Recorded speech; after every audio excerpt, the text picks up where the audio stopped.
Now the very first chapter of the Qur'an starts off with a bang. God, Allah says, Alhamdulillahi Rabbil Alameen. He says in English, all perfect thanks and praise belongs to Allah, God who is the Lord of everything that exists. Now what's interesting is that the word Alameen also shares the root with other words which would signify a sign.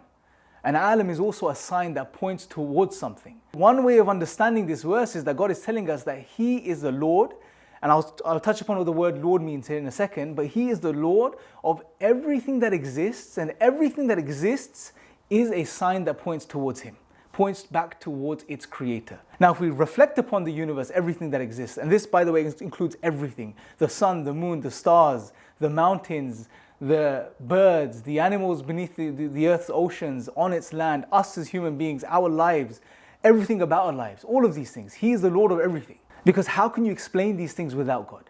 How can we make sense of these things without God?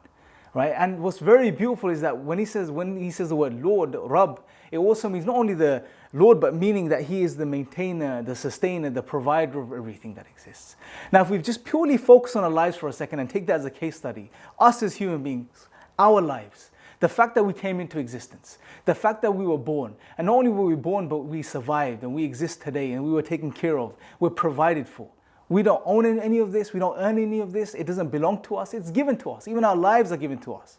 Everything belongs to God. He is the one that's given us everything. And if we truly understand this reality and reflect upon this reality, it will lead us to that internal emotional state which is expressed in the beginning of the verse, which is Alhamdulillahi Rabbil Alameen, meaning all perfect thanks and praise belongs to God, the Lord of the worlds. We would naturally, intuitively come to this conclusion.